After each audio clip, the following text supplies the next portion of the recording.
Need to get those ready. And we are going. What's going on with everybody? It is your boy, Eric, aka Young God, coming to you live in the Green Dungeon, giving it to you real, raw, rugged. And I have somebody on the other line.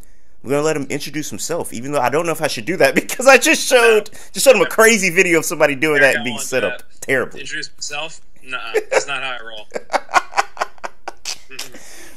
The best part No. about that, I don't think you heard it because you were laughing when he says no. The interviewer says, "Fine by me." Oh That's so no, funny. What? that's so cool. What Shouts out to Bill Wirtz. My for name's Bill sure. Wirtz, everybody. I'm the second white man to be interviewed in a row by Eric, and we all look the same. So really, you can't tell the difference between Bill Wirtz and Dan Toomey. This was the most successful Black History Month we've ever had. Now all the white people are just blending together. We all look like Ronald Reagan soon enough. So You know what's funny about this? Watching your videos, I had this thought the first time I seen you. So to take a step back, I really never do. I really do let people introduce themselves, but I'm going to do a little I'm going to do a nice little introduction of you. I think I'm yeah, interviewing possibly one of the best YouTubers on the internet right now. Somebody who is going to probably be on TV within the next 2 years. Uh, Rather if it's in a writing format, but preferably on-screen talent. Somebody who's doing something that I would usually find extremely boring in a very interesting way, because I'm not usually checking for the Dow Jones or what's going on in the New York, Wall Street. But the way that you present it is very interesting. And I got Dan Toomey from Good Work, man. How you doing? oh, dude. Hey, there's no place I'd rather be than here right now. It's great to talk to you, man. I had to Yeah, build. thank you. Dude, that's a better introduction than I could have ever done. Thank God I didn't introduce myself. I would have done a horrible job. I had to build you up because I had to kind of throw some heat at you really quickly, because when I first seen you, it was on this website called KTT, and KTT is kind of like a music forum or whatever, but they talk about more things than music. And in the life and advice section, there was a thread about sports betting, and somebody posted your video, and I was Yeah. like, okay, I'm gonna click on this. Even though I'm watching the video, and the whole time I'm thinking, this guy, like, you would be like the darling of like young Republicans. You have the face of like, you look like you have the face of like somebody that's like the turning point of America, like Turning Point USA. You have the darling face of that. Yeah, Eric, I often say I look like a gay Republican straight intern. Is that's that's the vibe that I go for. But yeah, oh yeah, I fully do. And I don't do anything like I also realize that I don't do anything to try and not look like that either. I think it was at a young age where I realized, hey, this is the vibe. Like it's gonna be like this. Like if I can't walk around with like one of those like cross earrings or try to be something I'm not. So You so know, this is it. you know, what I think really exemplifies it. I think the hair. I think the hair is very like young, Yeah. like I listen to like Ben Shapiro in the morning type of haircut. You know what I'm saying? Hey, So who says I don't? there you go. You know, there you go. No, yeah, I got Lego Man hair, dude. I just pop it on, and that's it.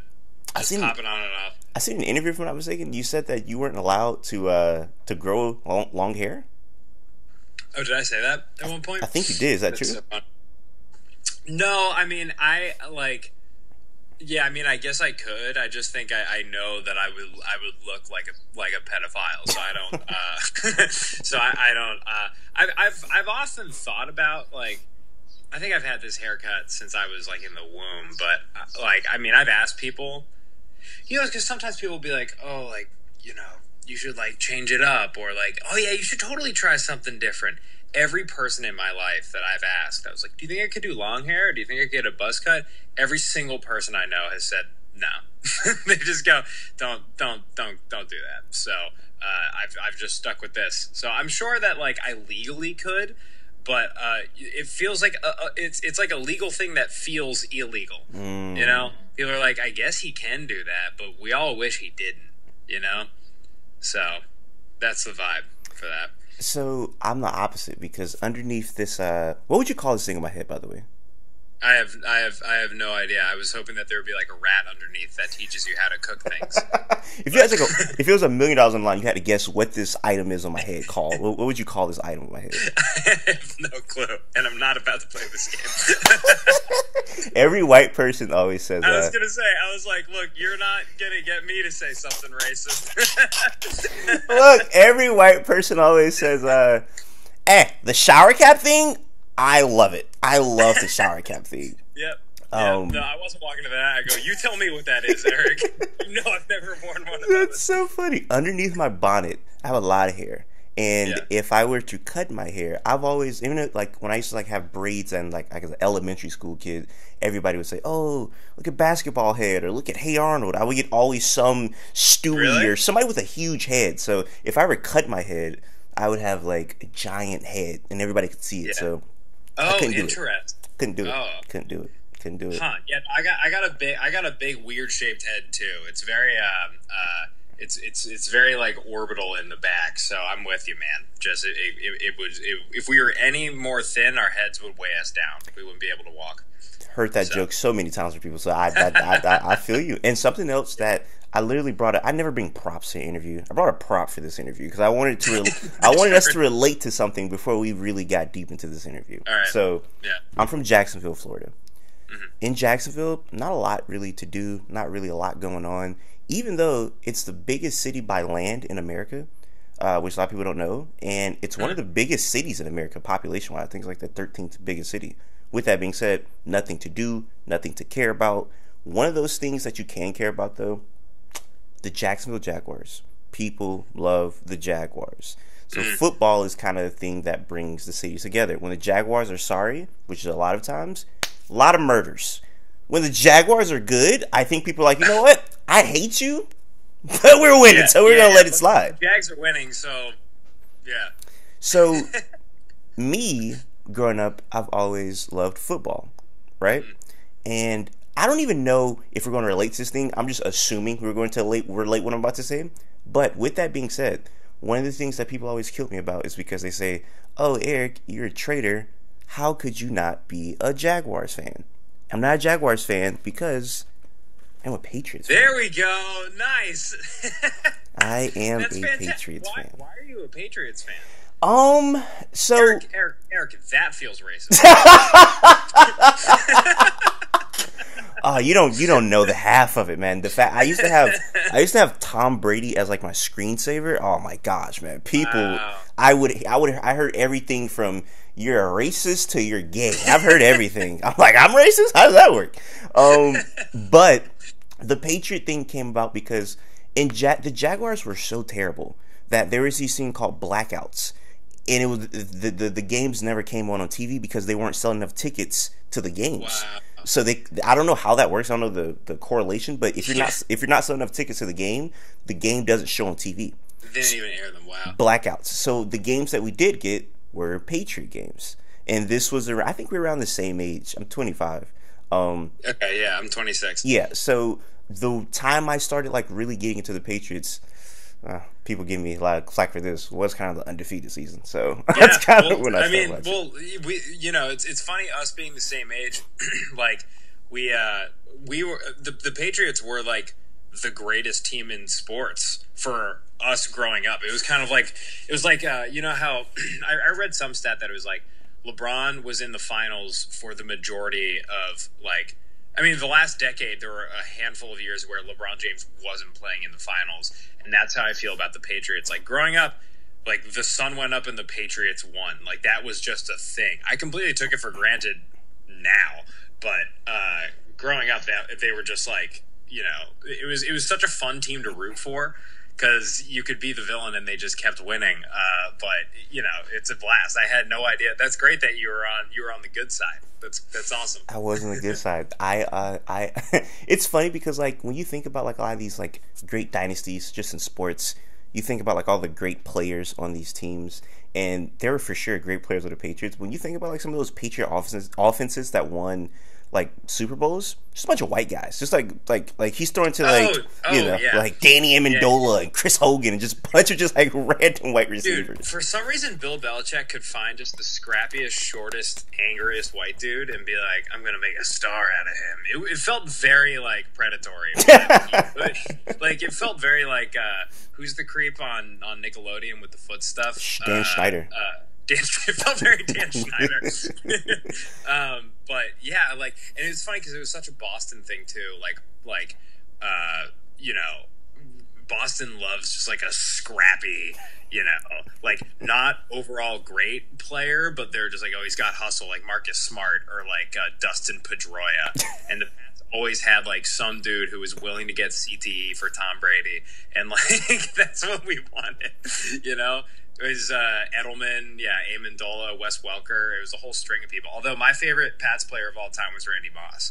I had the only Pats jersey I had was a Randy Moss jersey, and he was just the coolest one to me. I have Randy Moss. Shout out to you for that. That was like your makeup for like missing the interview in Black History Month. My favorite player was Randy Moss. I had that note. I have a list of non-racist things to say here, and mention Randy Moss. Was on there, so I'm glad that I met that. Yeah, I'm like, actually, my favorite Patriots players were Vince Wilfork. Yeah, I was just about to say Vince Wilfork. Weird. I was just about to say. I feel like I can just relate to them. So funny you say this because I have a recommendation for you that I've been watching. There's a like ongoing Dynasty Patriot documentary. I don't know if you know about this. Yes, I heard about this. Where is it on? It's on Apple. One of the big ones. Right? It's on Apple. Yeah. And is it streaming right now? It's streaming right now. They release 2 episodes every Friday, and I watched the newest episodes last night because they came out late last night on Thursday.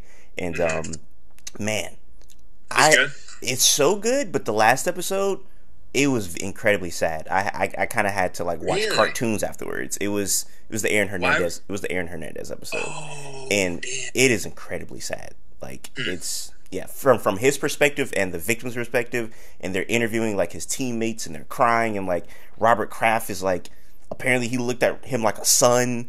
Like it was super duper sad. That's the last episode. That's the last episode that just aired. So there's more episodes. They I thought that they were finishing the whole that would be crazy. Fuck. So the craziest thing that I learned that I didn't know is that apparently Aaron Hernandez came to Bill in like 2012 and was like, hey, I think my daughter's and my wife's life is in danger. Can you trade me to a West Coast team? And Bill was like, no. Yeah. So they asked Bill that, and in very just Bill fashion, he just says, I mean, that was a very sad situation, but I don't have anything else to say about that situation. Yeah, that's it. That's the only thing he said about Aaron Hernandez the entire episode was just that.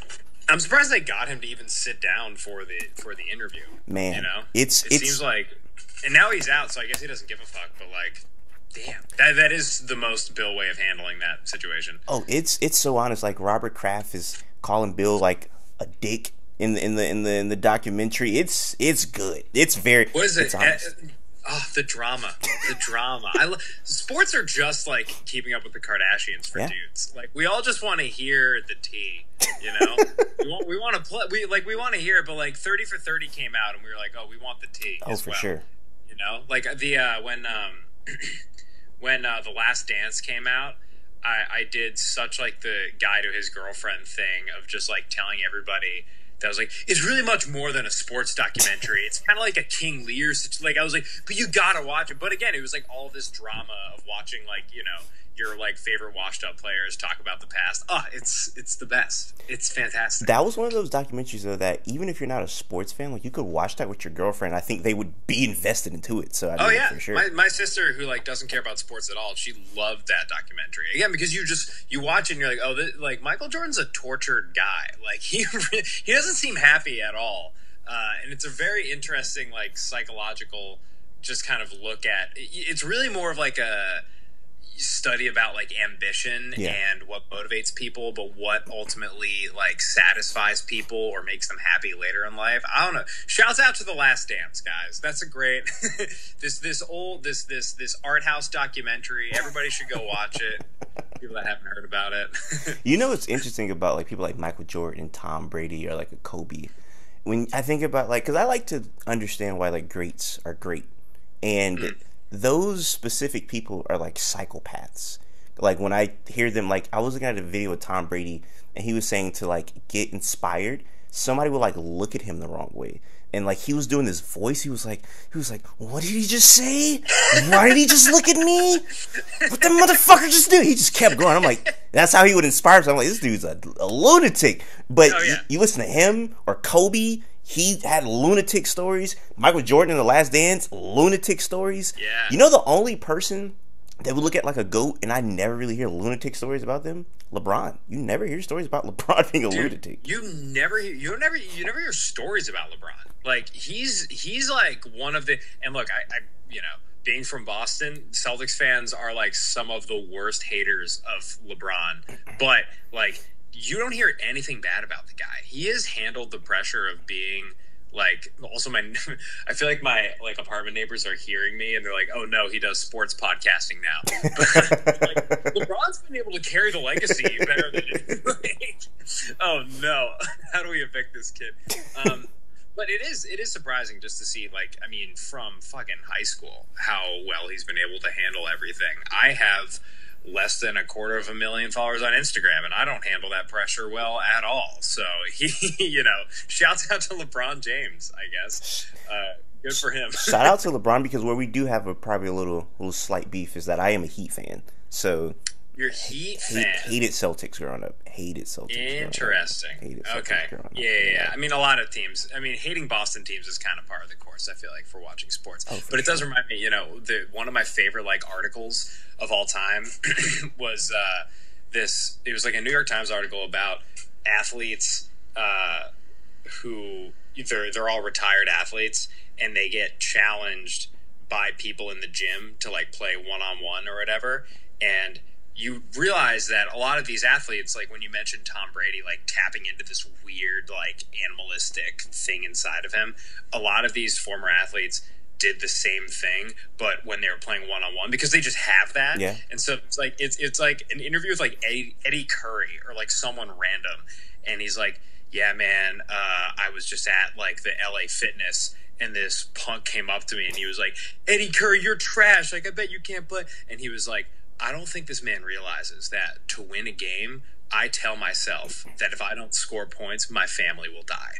And so he's like, so Eddie Curry just like blows out this dude, and then he like pulls like several muscles and has to go to the doctor after, because he's like 40 something and his knees are all shot. But it's such a funny story of just like, realizing that these athletes are completely different people than you or I. They're the intensity that they have, the level that they can perform at, is just like something that's completely beyond our comprehension. For sure. I feel like I thought you were gonna go with other Celtic legend about the classic stories about Brian Scalabrine, just looking like the unassuming white guy. Everybody's like, "Oh, trash this guy," and he like plays randoms and kills them. So what's his quote? He's like, "I'm so much closer to LeBron than you are to me," or something like that. That's a crazy. That's a great quote. A great quote. Bars. That is a bar. That is a bar. And it's funny because before we leave Boston, I do have to ask, because we're talking about the great moments. How do you feel about the Patriots right now, 2024? I kind of feel like, I feel like how, like when a parent sends their kid off to college, they're like, go fuck up for a while, or like, like do stuff, but I don't want to hear about all the weird stuff you get into. Just like figure it out and make sure that at the end of this 4-year period, you have a job. Like, just like, I'm not gonna watch you. I'm just gonna keep you there. We'll check in over the holidays. But for right now, you do your thing, because you need to figure some shit out, and then hopefully in 4 years we'll be back to where we'll be at a place where I'm comfortable with you. But right now, you just kind of gotta leave. So that's how I feel right now about the Pats. What sucks about the whole situation is that Mac Jones is a fellow Jacksonville native. Literally, graduated same year as me. Like literally, like everybody in the city knows who Mac Jones is. So when we drafted him, I'm like, we got our next Tom Brady. He's from city. Like he's our guy. Yeah. Don't think he's our guy. So. And that's the problem with a guy like Tom Brady, is that you thought that like, because he was like trash in the beginning, or he like wasn't a huge name at the beginning, and there's that like famous photo of him just looking like a dude. Yeah. Everybody thinks now whenever we draft a rando, that's Tom Brady. because everybody's like, oh well, it worked before when we drafted this random guy, so it's going to work this time. And then you forget that like a lot of randos are drafted. And then, you know, like I remember I went to school with Sam Darnold. Really? He would be in like, oh yeah, we went to the same college, and he would have class right before me, and like he would walk out of fucking like French, and I'd be like, I just saw you on the cover of Sports Illustrated. That's nuts. And then he was like the biggest name ever, and I don't know what he's up to now. But, you know, it's so weird how it all works out, especially in the NFL, where people just kind of, like, their career trajectories, I feel like, are so different than a lot of other athletes, like, in terms of, like, their hype cycle, you know? It's very weird. It's funny because even if I didn't want to keep up with sports, I would have to keep up with sports because I am friends with quite a few degenerate gamblers. And watching your video, I couldn't pick up if you did or not, but do you gamble at all? No, I've never gambled, except I guess pursuing a career in comedy. So the biggest gamble, but no, I had never done it. We wanted to do the video just because, like a lot of things, it was more of just like we see so many people doing it, and just walking around New York, man, it's like you can't step foot anywhere without seeing gambling at it, and even watching sports, like. And it was kind of one of those things where we, you know, me and my co-producer Henry, who makes the channel with me, we both kind of looked at each other and we were like, is this a bad thing? Should we be talking more about this? And ironically, a lot of other news companies were doing the same. We're doing the same thing. Like our piece came out at around the same time that like CBS and 60 Minutes both released something. So that was kind of the impetus for it. It was just like I don't gamble, but a lot of our friends do, and we had been seeing a lot of it. So it's funny because I have a friend who's super into it. Like literally, like if his like parlay doesn't hit, he's going to lose his mind, you know. And I seen you say once, I think it was on the Hassan channel, where he was like, "Gamblers are the like funniest people." They are. They for sure are. They for sure are. They're so funny, and they're so fun to be with. You know, it's like, you know, like you don't want to hang out with people who don't have any vices because they're kind of lame.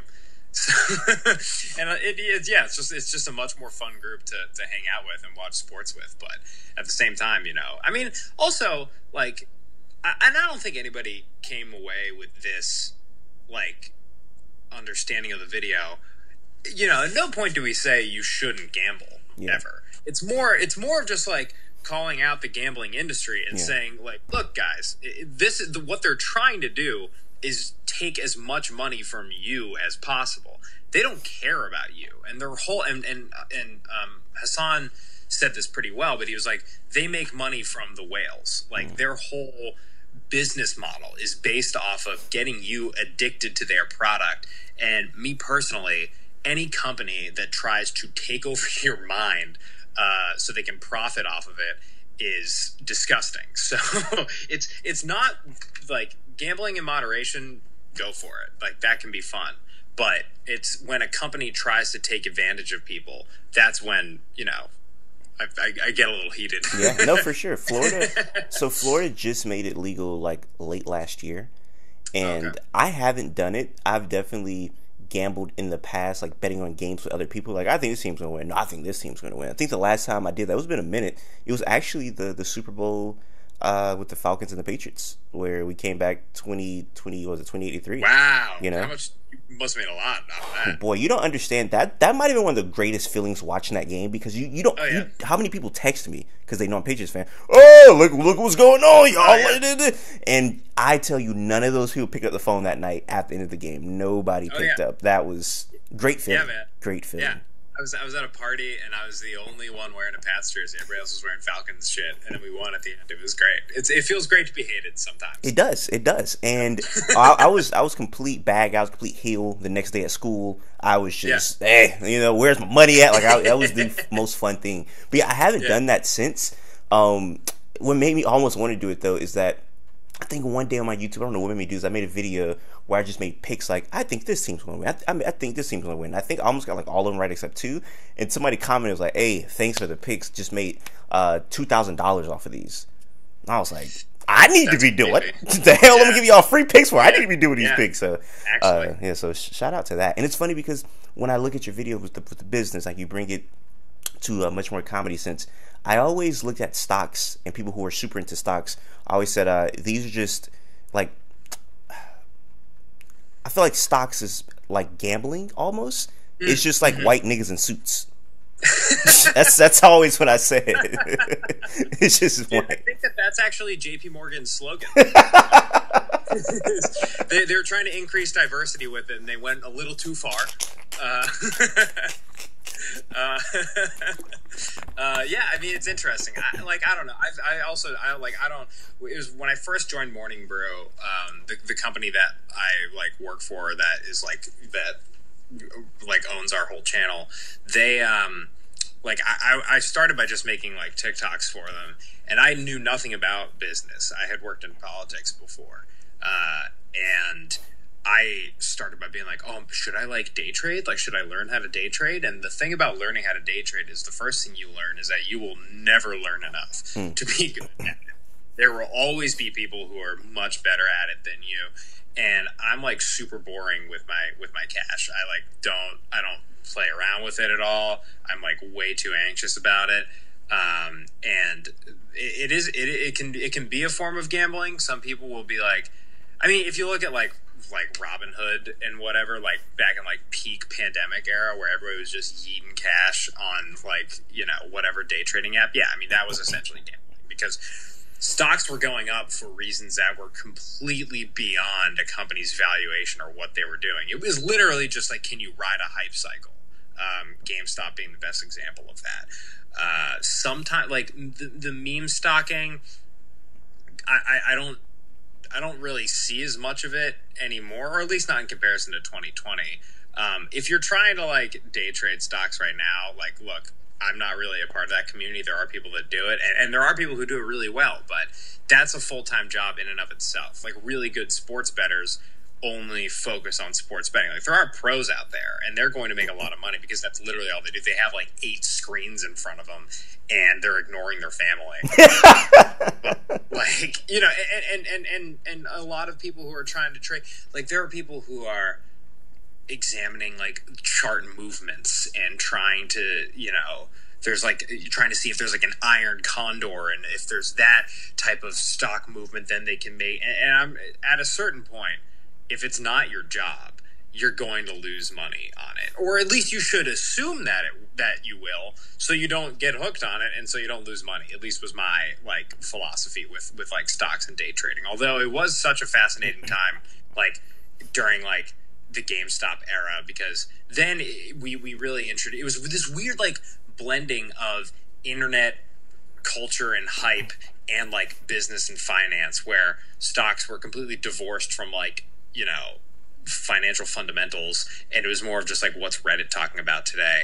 I wonder if we'll see that again, but you know, we're not spending as much time inside. Hopefully people are spending more time talking to each other and just like being outside. So I don't know, man, but yeah, it's there I'd say there were more parallels with sports betting probably a few years ago than there is now, but it's definitely been there, and there's still some people out there trying to do it. Sports betting is so interesting to me because so many different facets of it, and like just looking at the way you presented it, like I said, the guy who I know, like the way he talks about it is so interesting because like even though it's become legal, he still has this thing he calls the hood bookie. And he has, he always brings up the hood bookie. I don't know who in the hell the hood bookie is, but the hood bookie is damn near like a mythological creature to me. Like, I don't even think he exists. Like, I'm like, bro, who? Like, I need to meet this man. Like, who the hell is hood bookie? Like, he'll be betting, and I'm like, oh, what are you on Hard Rock? He was like, nah, she was like, nah, I'm finna whoop the bookie. And I was like, bro, why are you still obsessed with the bookie? I wonder what the benefit of using the bookie is as opposed to as opposed to just like why doesn't he use an app? Do you know? So he does, but sometimes he'll use the bookie, the hood bookie. Why? I don't know. I think maybe it's familiarity because he's been using him for the longest, you know. So that's kind of what he's used to. So I don't know. It's an interesting thing. And like I said, the way you present it in your video, in all your videos, like I think your videos are so interesting because you put so many small details that if you're not really paying attention, you won't find funny. Like if somebody's listening to the video instead of watching the video, they've missed out on a lot of visual comedy, you know, just from like even when you're You have such a hilarious serious face. Like when you're doing the interview with somebody, then you'll cut and you're just looking like that's funny. Or just the little captions you put under, to like describe the person, describe yourself. That's great. I think it was, which video was it? I wrote it down here. In your Forbes 30 for 30 video at the very end, you had the Jimmy Carter getting interviewed on the Breakfast Club little thing at the end, the thumbnail. Just I'm a little glad stuff. that you noticed that, man. I noticed everything, man. Wow, that's great. That's awesome. So because it does suck sometimes. I look at it as rap sometimes. I think a lot of rappers may put bars in their songs that they're like, not everybody's going to get this, but the few people that do, it's almost like if you know, like somebody's going to appreciate it. So I like to really study like comedy videos and really, because I don't know, I want the art to be fully appreciated, and I just want to say, even the idea of there's like 1,000 things going on behind you, and like sometimes I just pay attention to them just to see what they're doing, because it's just like they might make a face at you like, who is it? Like it's just so interesting, Yeah, man. I mean, it's cool. It's really awesome that you notice like small things like that, because I mean, we go through so many edits of a video that at the end of the day, it's just like me just like trying to not be bored with it by the end. What's really interesting is that like I feel like the video, like how the videos first came together was I had this rant about consultants that I wanted to do, and then I ended up writing a monologue, and I was like, are we going to film this monologue in a way that's interesting, that people are going to want to watch on the internet? And then that became this whole like character of wearing the trench coat, and then I made it, and then I was like, okay, well, this is nice, but I've watched it 5 times now. It's not interesting enough. Let's add all of these graphics. And I love video editing, and I love making like, really intricate graphics. And so I feel like sometimes it's honestly trying to find the balance. It's interesting that you bring up rap, because like I often think about like rappers, like it was like Jid in an interview he said once, and this isn't me trying to compensate for Black History Month being over. But Jid in an interview once, he was like, I hate my style of rap, or he was like, I don't listen to people who are like incredibly like who use a lot of like crazy rhymes and a lot of syllables. He was like, I like, when he was talking about that song Stick, and he was like, it's so simple a dog could sing it, or like something dumb.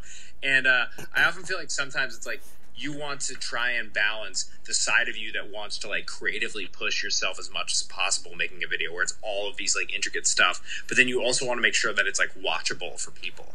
And I feel like with these videos, I try to maintain a balance of those two, where it's like I want to keep things interesting for people on the side, but then it's like we're still talking about sports betting. We still have that dialogue there, so it's not so confusing, So I'm glad that you've noticed the tiny things. I once had like a friend be like, dude, I feel like I need to watch your videos like 4 times to like get all of them. And I'm like, great, that's awesome. I'd love it if you watched it even more times than that.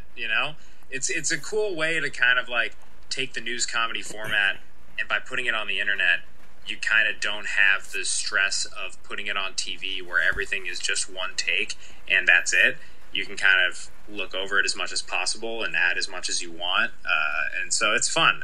But yeah, I have fun with the graphics. So it's awesome that you noticed that. Quick bookmark, and I want to go right back to this, but yeah, you say it's not you making up for Black History Month. You follow a rapper. That when I seen this, I was like, okay, this is not the face of the Young Republicans that I thought he was. I was not expecting him to be followed this rapper. You follow No Name. That threw me off a little bit right there. Yeah, dude, No Name. She has probably my favorite song of all time, honestly. And I know that's like, but I was literally talking to a friend about this the other week, how Shadow Man is one of my favorite songs of all time. Yeah, I mean, it came out as such an interesting time where it's like Saba and Smino were like just kind of coming up, and people didn't really know about them. But this whole like second wave, or not second wave, but like Chicago movement was starting up. Saba I don't think he had come out with Photosynthesis yet, or Smino had come out with, Anita, and they were all just starting to pop off. But it was cool because they weren't so famous where they wouldn't do a track together. Like, they were still friends. Yeah. And it's a cool subject for them to like make a song about, because it was about death and mortality. And at the time, when I was like a super dramatic college student, I was like, whoa, but I don't know. It sticks with you, man. And yeah, so that's my favorite song. And yeah, that whole album is incredible, and I love the latest album too. And look, was it a factor when I saw that you interviewed her, where I was like, oh shit, we gotta talk? I mean, absolutely. Like, that's the coolest thing ever that you got to interview No Name. But yeah, I'm a huge fan. So it's super funny when I didn't do it with you, but when I email certain people for an interview, I definitely like typecast and stereotype. I'm like, all right, let me put this interview in here. That was not the reason why. I think I just put a generic email, because if I'm emailing a white person, I'm for sure putting some white interviews. I'm like, all right, let me put my, this interview in there. You put that. You want Bill Wirt's interview in there, So No Name was not the reason. I've interviewed Mitch McConnell. I've interviewed Ron DeSantis, or I live in the home state of Ron DeSantis. Like, oh, he's a Florida boy. All right. Love that. Here goes my Charlie Kirk and Ben Shapiro interview. But yeah, no. So when I seen that, I was like, I think I might like this guy. It's the No Name thing. So yeah, I will. I will make sure to show her this clip and be like, "Hey, this white man loves you." So I will make sure to show her this. Yeah, she'd be like, "Oh my god, you talked to Slenderman and he's a No Name fan." She's gonna delete Shadow Man from Spotify after this interview. Hey, I'm about to say we're already into it. I'm still going back to our last conversation, but I did want to ask you, like, who all do you listen to? Like what is your go-to music? Who else do I listen to? Yeah, not even just hip hop, but just in general. Like, who are your faves right now? My favorites right now. Right now, people that your go-to people that you listen to, like, if you turn them on, you're going to listen to them. I am. A lot of this sounds like I'm compensating for Black History Month. So I'm like, fuck, dude. I'm funny as hell. Eric, this is so funny. This is so dumb. I'm always listening to D'Angelo. He's like,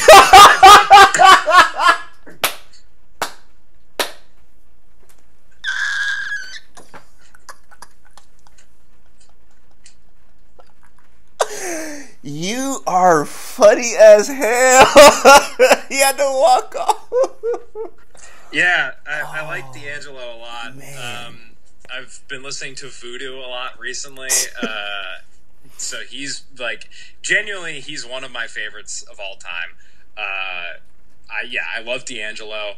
I've been listening to, like, do you ever listen to the, like, slow and reverb versions of songs on YouTube? I don't, and I'll tell you why. And I'll tell you why now. I don't because in Florida, so Florida culture is fast music. So that's like a thing where, like, in Florida, people speed their music up. So, like, literally, let's say if people are, like, usually for rap songs, but I'm not gonna lie, if a D'Angelo song came out and people really liked it, the DJs down here will speed a D'Angelo song up. So that's what we do down here. So I usually don't listen to, like, slow music, but I do know that's a thing. Yeah, I would always, like, for some reason I've just I gravitate towards just, like, super, like, chilled out stuff. Well, it's funny. It's like on either end of the spectrum. But I've been listening to a lot of, like, D'Angelo slow reverb versions of songs on YouTube. I was like listening to what was it?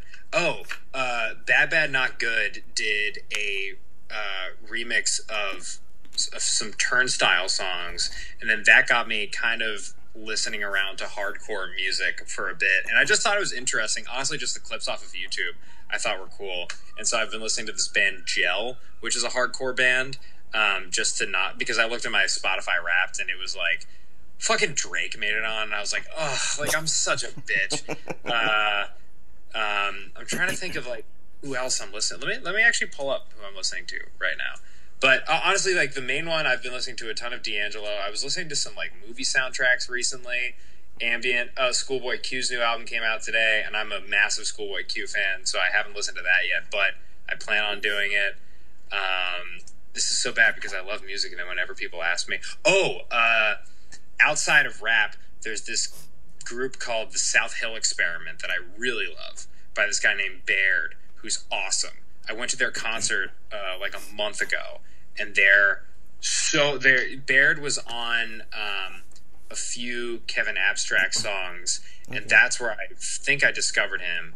And then I, like, met some, like, people from the band at this show, and they're super cool. So they're great. South Hill Experiment is really good. Quickly want to interject and say, because you brought up Kevin Abstract. So when I said I use the website KTT, Yeah. Kevin Abstract and his I guess his old group, Brockhampton, they all formed through KTT. Like they were all users on KTT. Oh, that's the website That's the website. That's the website that I found it. you on. Okay. So yeah, I got to be on this website. Can you send me the link to that I will. later? I will. Great. I would love to be on it, dude. And then if I had to give one more shout out to what I'm listening to right now, there's this guy Nourished by Time who I've been listening to quite a bit. Who's great. So, I just interviewed him. It's not out Are you yet. fucking kidding me? It's not out yet, but yeah, I just interviewed. Wait, it's not even out? It's not out yet because his EP drops I think like March 22nd. So they like the label wants to drop it around that time. But I just interviewed him. It's like just sitting in the vault. Oh, huge fan. He's amazing. I think we just became best friends. I fucking love Nourished by Time, bro. What, bro? He's so good. It's crazy how we solved racism in this. It's funny because when I interviewed him, like I didn't know what to expect, but like he's the coolest man of all time. Like I still like we've been texting like back and forth. Like he's like super duper cool. Nourished by Time is he's super cool. I like him. Oh, he seems awesome, dude. I love his music. Okay, last shout out I'm gonna do is Cleo Soul. I've been listening to a lot of Cleo Soul recently, who's fantastic. So yeah, those are the main. It's like either really chilled out R&B or just like hardcore anger music. Those are the two. I have a recommendation. That's it's not. I mean, it's punk music. Oh, great! Probably one of my favorite artists of all time. A guy named Jeff Rosenstock. Oh, I this is one of those things where it's like I know the name, but I don't like. I've never ended up listening to him. I stand on this. Oh, wait. This wasn't this Fantano's album of the year? Was this his album of the year? No way, I don't think it was. I think didn't he just come out with an album? He came out with that. No, he hasn't came out with an album in like last year. But I don't think I don't think he's ever reviewed Jeff Rosenstock. Oh, okay. Never mind then. Hey, not to toot my own horn, but no. Regardless, I will listen. What, Hell Mode? Hell Mode is great. Yeah, Hell Mode is great. Okay. I was gonna say not to toot my own horn, but also just put Fantano onto this this artist that I found. So like it was so random. Like I was trying to interview somebody else, and I was trying to find their label's Instagram. Ended up finding this one guy's page, and I thought it was like a tribute page. You know how like they may have like a tribute page to Elvis or something on Instagram. So I thought it was like a tribute page to like an old 70s singer because that's what he looked like. But I come to find out, I'm like, oh no, this guy's alive. This guy's not an old 70s singer at all. He just looks like he's from like he time traveled. So I listened to his music. He had like 500 followers. I'm like, this is some of the most insane music I've heard in a very long time. And I DM him and I let him know that. And I'm like, me and Fantano are cool. So I DM Fantano and I was like, hey, I think you might want to listen to this. And he ended up reviewing his album like a couple weeks ago. And the guy got so many more followers. He had so many more eyes on him. Dude. The guy's great. Shout to him. Grande Mahogany is his name. Grande Mahogany. He's great. Please, I need you to send me these. Please. Oh wait, I just got it. Okay, so Eric, not to call you out here on your own show, but it looks like Fantano did review Jeff Rosenstock. Did he? On September 6th of 2023, gave the album a 9 out of 10. So did he? I'm sending it to you right now. I did not know that. White guy in Brooklyn. You think I don't know my Fantano? Hey. It's like, come on now. I did not know that. I feel like I would, because I'm a huge Jeff Rosenstock fan, and I keep up with what Fantano does. I would have thought that would have been on my radar. Had no clue. Oh, yeah. Shout out to Jeff. I'm gonna listen to more of him then. But thank you for the rec. Kind of pedaling back to the videos. I just have a quick recommendation. If you don't, in one of the next 5 videos, make a D'Angelo reference, I'm gonna be very disappointed. I need some type of, I don't know what you could say. Maybe we should open our next one in like a untitled "How Does It Feel" style, where it's I was thinking about that. But it's my feet instead. It's just there would be some people who would pay top dollar for that. That's super duper funny. That'd be great. Or I could pull a D'Angelo and not make a video for the next like 9 years. And dude, I will say, like, there's this one clip of D'Angelo. I think it's like right before or after he performed. Like, it was like when he was still going on tour after Black Messiah, and he's like backstage, and there's this one clip of him like on his, and he's like, that was terrible, that was so bad. I can't believe like I like messed this part up, because he's like such a genius. He like knows like the tiny things that went wrong, and people have to show him tweets of people reviewing the concert, being like, "That was amazing, that was incredible," and he was like. And they show him, because he's not on the internet, but they like showed him the tweets, and he was like, people said that about me, and they were like, yeah, you're fucking D'Angelo, man. And you see that, and like that's so cool. I mean, it's awful. Like, I hope that his mental health is okay. Yeah. But it's so cool to see, like, you know, one of the greatest artists of all time, one of the greatest musicians of all time, like be that. I don't want to say insecure, but not have that type of ego, I guess, with their art, and always trying to like make something cooler. Like, that resonated with me so hard when I saw that. So shouts out to D'Angelo. I know you're watching this, man. I freaking like somebody like him, like you're talking about Voodoo, one of my favorite albums of all time. Send It On, one of my favorite songs of all time on that album. That's such a good song. Send It On. It's amazing. Such a good song. I mean, I was listening to that. That was one of the songs that I was listening to the other day. He's the best. It's a great song. And one thing that, I don't know if you suffer from it at all, but a lot of people who, like, a lot of like absolute like legends and greats, they are just like that. Like, I don't like somebody like a Jay Electronica or something who's a great rapper. I don't think he's put out an album because I think he's insecure. I think he doesn't like. I think he thinks like I can't make this great project. Even if everybody else thinks the project is great, he's like, I'm insecure about it. So something like D'Angelo, maybe the reason, I don't know why he takes such long periods to put out music, but it's probably because he's like such a perfectionist. And if me and you heard a rough draft of the album, we were like, this is the best album of all time. But he's like, no, this sucks. Like, this isn't good. I mean, you know? Like, somebody was talking about how like D'Angelo wrote, I forget if it was like The Door or Spanish Joint or maybe it was Send It On, one song that he had, but it was written like 8 years before, and he was just sitting with it. Could you imagine just like going over to D'Angelo's house and he's like, hey, like, I'm just gonna play something, like, tell me if it's good or not, and he plays you fucking that? I'd be like, I would quit my job, dude. I'd be like, I'm so bad at what I do compared to what you do, and you don't even know if it's good or not. Like, that's nuts. Yeah, that's hilarious. And shouts out to D'Angelo. Not that we're D'Angelo at all, but something that I do struggle from. Let's say if I'm making a video that's comedic in sense, like let's say I do like public interviews sometimes. So let's say if I'm doing that and I think the video is funny first time I'm watching it, but the more I edit it and the more that I watch it, the less that I think it's funny, and the more that I start second thinking, is this video even good? When you're editing your video, do you ever get to that point where you're like, I've heard this so many times, I don't know if this is good anymore?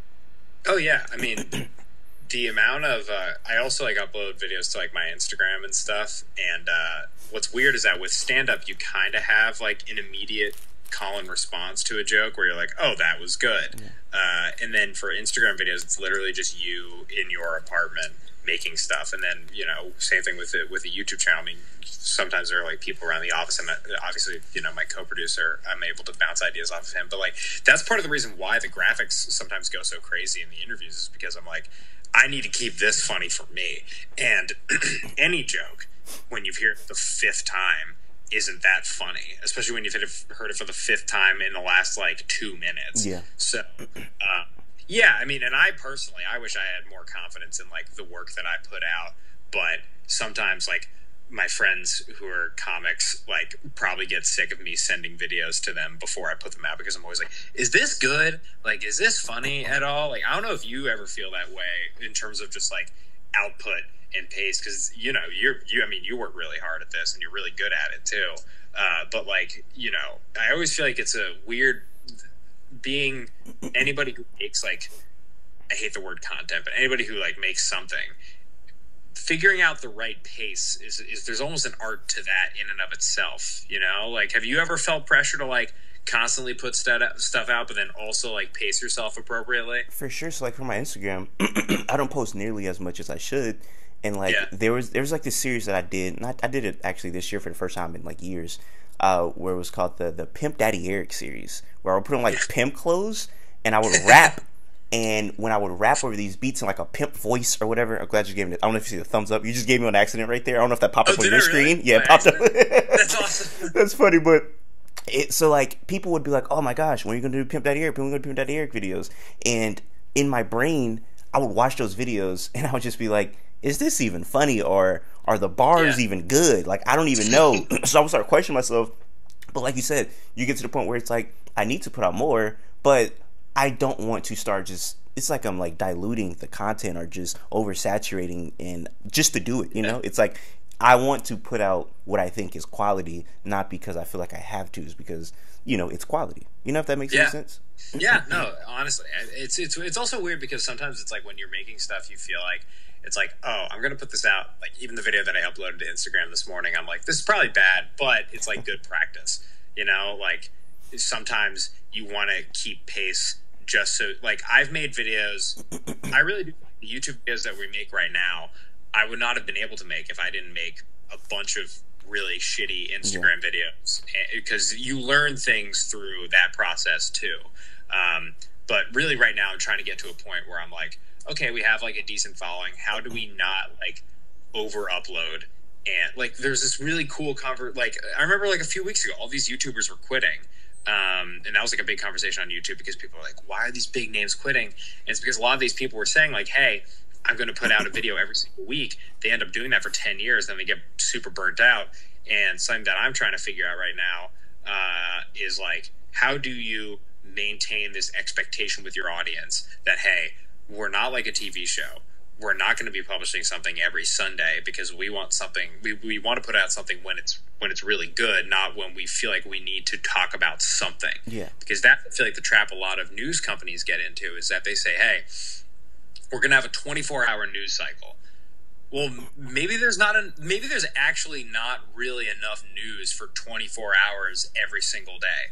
And maybe that's why we feel like we need to talk about it. So thank you for the thumbs up. It's like, maybe that's why. It's just we get into this trap of feeling like we need to talk about something constantly. And that's when we start making issues bigger than they actually are. So like I feel like the opportunity exists when you're a young YouTube channel to say like, hey, we're only going to put out stuff when we feel like it's ready, and when your audience is cool with that, that's a very healthy relationship. I feel like as like somebody who makes videos or really anything. I mean, going back to D'Angelo, right? He's kind of on the farthest end of the spectrum where he's like, it might take 9 years. And I'm like, I wish it didn't.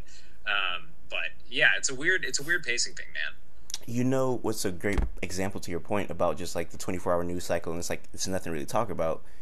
Go if you want to watch something just completely useless, go watch an ESPN show like an NBA or NFL show in the off season when there's nothing to talk about, where there's no news, like there's no games to talk about. They're going to just make up things and start who's more clutch, like Steph Curry or Kobe? It's like, what? Where is this coming from? Like, why is the conversation? It's just they start to pick things out of thin air. It's like Stephen A. Smith is reviewing, and it's also hilarious. So I will say that. But Stephen A. Smith is now reviewing like the characters from Cars or whatever. Like people are calling it. Have you seen those clips? No, those are great. I'm not. No, that is amazing. That's amazing. I will not talk shit about that segment. I will watch that until the day I die. Because he has his own podcast now. He's just talking about anything. Like I seen somebody ask him, what is they said how many pillows is enough pillows? That's what he's talking about on his podcast. That's what I want to hear from Stephen A. Unfortunately, I will listen to Stephen A. Smith talk about anything. Just as like I'm right now addicted to the Shannon Sharp, Chad Ochocinco like clips on TikTok of them talking about stuff. It's so entertaining. I wish I wasn't as addicted to those clips as I am, but I'm very addicted to those. You know, two things I'll say. One, like somebody that like I do watch that's like a sports person is like I don't know who Pat McAfee is, but I watch a lot of Pat McAfee and been watching a lot of Pat McAfee for a long time. So like that's kind of like somebody that I like the way he does his stuff. But like somebody like a Shannon Sharp is so interesting to me because he's a reason that I like being from the South. Because in the South, you're going to hear things you've never, like a bunch of sayings. Like you ever hear like a saying and be like, where did this come from? Like this phrase or whatever. Like you ever heard the phrase? I don't know if it's a Southern phrase or what, but you ever heard the phrase on why it rains and a rainbow is happening? Or no. What is it? Why it's raining while the sun is out? You ever heard that? Or something like that. It's like why is it rainbow or why is it a rainbow and it's raining at the same time? Something like that. But I do know the explanation is the devil beating his wife. You ever heard that before?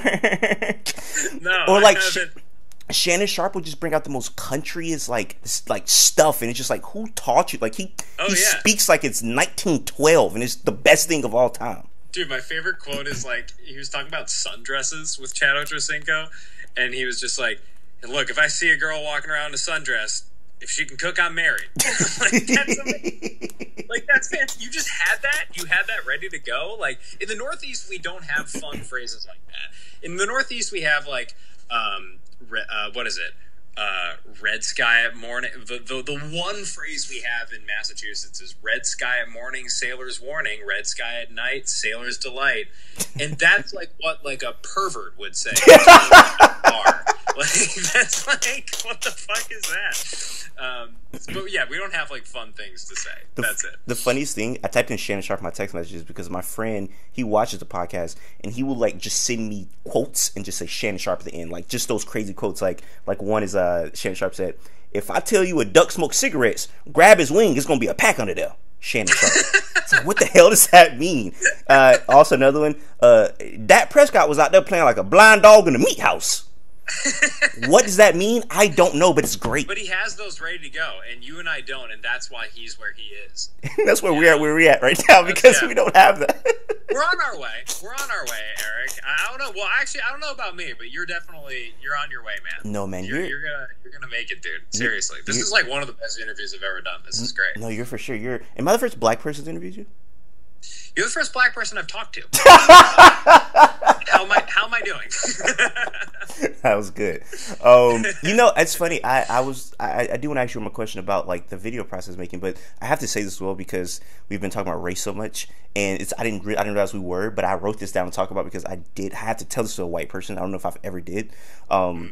3 things that white people do that are so interesting to me because like I study people. Look, I study people because look, I'm a psychology major, so I'm super into like sociology and just understanding why people are the way they are. Right. One thing that white people do that is so interesting to me is that, or they say rather, big so good. This is so good. Like if they like something, they always say so good. This is so good. Jeff Rosenstock is so good. And I think you might have said it one time during this episode, just didn't know. Another thing white people do, nobody smiles more than a white American. Like, if you go to, like, Russia, those whites are not smiling. I don't know if they have anything to be happy about at all. No. A white American, they will smile while they're talking to you and say, yeah. Yeah. It's this big yeah. And what's the other one? A lot of legit.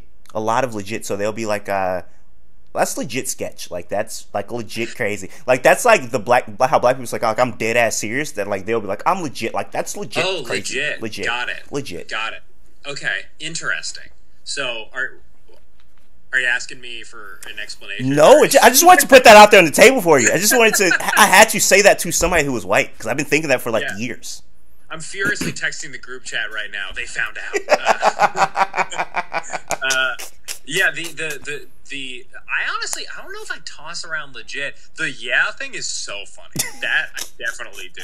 And I don't know why. I think, I feel like the smiling thing, I do, maybe it's like very uniquely American too. Like Americans smile a lot. I have family members that are Eastern European and you're not getting to smile in photos. You're not getting to smile. They're like gargoyles. They don't move, dude. You're not going to smile out of them. But like Americans, I feel like it's just like this, like unbridled confidence that like naturally Americans have, especially probably white Americans. But like, just like, hey, no, I'm like, Trevor Noah has some bit, or I forget who the comic is, where he just says like, Americans, you got to realize other countries think you're insane. Like they think you're crazy. Like they're scared. Like because you guys are. Like we're just not. Like when I worked in South Korea for a little bit, and they were all just like, yeah, you guys are kind of terrifying. Like you all just kind of walk into another country and be like, what's going on here? What are you guys up to?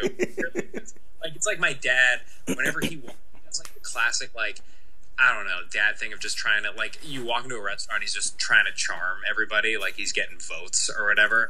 Like we went and got cheesesteaks in Philly one time, and he walks in, he's just like, hey, fellas, we all working hard around here? We doing what we need to be doing? Nice. What's going on?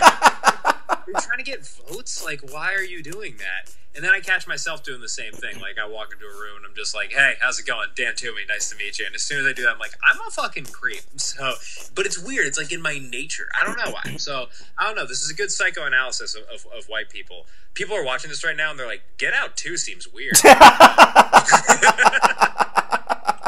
That's hilarious. I don't want to forget to say this, so I have to get back to this. But talking about you making the videos, something that was super interesting. You said in another interview was that you have friends who make like very like artsy stuff or maybe like an art house thing, but it might not be the most popular thing, but they enjoy making it. And which I was kind of thinking, I was like, damn, whoever that friend is, they're like shit. Well, it's okay. And so I'm sorry, I didn't want to cut you off. No. But I guess the full point was that you were saying that you want to make something that gets an algorithm, but something that you still like, you know? So I kind of, is it hard to balance that sometimes, knowing that like, oh, this video may hit in the algorithm, but I may not enjoy it making it as this other video that I really want to make that may not be a super algorithmic video? Oh yeah, I mean, I definitely. I mean, I always feel like I'm constantly trying to figure out what the right balance is for that. It was literally one of those things where I went home this year, like for like the holidays this year, and I was hanging with my family, and like, you know, A24 is popping off right now, and I feel like it's just like a dude in Brooklyn. I always got like, oh, the new A24 movie's so good, we all need to watch it. But then I was with my family, I was like, do we just want to watch like Pirates of the Caribbean 1? And we all watched it, and that movie fucking rips, dude. Like, that's a great movie. And it was one of those things where I watched it and I was like, damn, like, okay, there is, like, you can make a great, like, you can make something great. You can make a great piece of art and people can still enjoy it. And one of the reasons why, you know, some of my favorite TV shows right now are both very interesting and able to, like, be consumed by people, which I feel like is just kind of like a fun balance to achieve as like anybody making something. That's kind of what I feel like we try to do with it. Like you mentioned earlier in the interview, you said like, look, I normally don't care about business news, but if we can get you to care about things, like, you know, we're working on a few videos right now that are a bit more wonky, but if we can get you to care about that by like making a joke about Abraham Lincoln being bisexual, then like that's pretty cool, you know? So it is just like a constant, like, you know, trade-off that I feel like I'm trying to make, but it's a good challenge. I feel like it's definitely one that I want to try and meet, and I don't always do it. Again, like this video today that I put out, I'm like, I don't think anybody's gonna watch this, but it's still fun. It's fun to make, and it's fun to challenge yourself. So yeah, I always feel like I'm most like going between those two. No, it's funny because you bring up like not watching, like, you know, like freaking what's the, damn, it was a good joke in my head, I forget the name of the movie. What's the A24 movie where they're in Sweden and it's weird sex cults and stuff? Midsummer. Yeah, you tell me you didn't watch Midsummer with your family, you know? No, I was in Midsummer. It's interesting though, because first of all, I appreciate you coming on the channel and talking. I really do, and I don't want to keep you for too much of your time, but I think it is a perfect transition, because I did want to talk about film and TV with you, because you seem to be kind of into that, and I wanted to stereotype you for the one last time, because you do seem like the guy that believes that True Detective Season 1 is one of the best seasons of TV of all time. I look like I corner women at a bar and tell them that. Hey, this drink's from the guy across the bar. He's the one drinking milk and smiling. So, believe it or not, I have watched 1.5 episodes of True Detective in my life. I've only seen the first episode and half of the second episode, and that was probably 3 weeks ago that I started it. And I'm watching it, and I started to become that guy. I was like texting my friends, like, this show's good. Have you guys seen this? And they're like, fucking yeah, we saw it, dude. I'm like right now catching up on all the classics. I get Sopranos too. I just watched it for the first time 2 weeks ago, so that's why it's even in my, no, not Sopranos, but True Detective Season 1. Just watched like 2 weeks ago for the first time. Just finished it I finished it maybe like 2 days ago, so it's fresh in my brain. You're that guy. I am so that guy. You're that guy. I was projecting.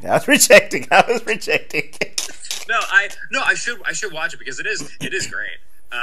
But I'm like, yeah, man. I mean, in college, I was very like serious, and I was like, I need to just focus on like news. And so I didn't watch a lot of like TV and film. But it was weird because like the things that had always, it was a very Catholic way of approaching things, where I was like, I can't watch those things like because I need to stay focused on like getting a job and stuff. But the pieces of art that would impact me the most would always be film and TV. And it wasn't really until I graduated college and like actually had time to myself where I started to watch these things. I was like, oh my God, this is what I want to do with my life. So yeah, I haven't seen, I'm starting True Detective, Sopranos, and Mr. and Mrs. Smith right now. So I'm like, I've got a lot of work to do. Before I ask you like what's your favorite shows and movies, I do want to draw a parallel between a show that I don't even know, like this feels like something that should be on YouTube. It's one of my favorite shows to come out in recent memory, but like the fact that it's got greenlit to be on HBO, I'm like, this is the coolest thing. Not John Oliver, but John Wilson. John Wilson. Yes. Have you seen How to with John Wilson? Oh, of course. It's amazing. Or did you have the same feeling like this? I've never seen anything like this on television. Like this feels like, it's crazy. That's what I really like about HBO, and is that they kind of have this like standard of like, if it's on HBO, then it's like it's good. They have this weird thing where it's like you don't always know what you're going to get from us, but if you like when you do get something, it's going to be quality. John Wilson's amazing, dude, and it's what I like about it too is that it experiments like with the form of TV and it's still watchable. And you're right, it does feel like something that should be on the internet, but you're watching it. And I feel like hopefully we'll see more and more of that when people realize that there's so much talent on the internet that can exist and be distributed. And I mean, HBO's done a really good job of that. They did that with like Andrew Callahan until like everything happened. Yeah. I think that they might do that again in the future.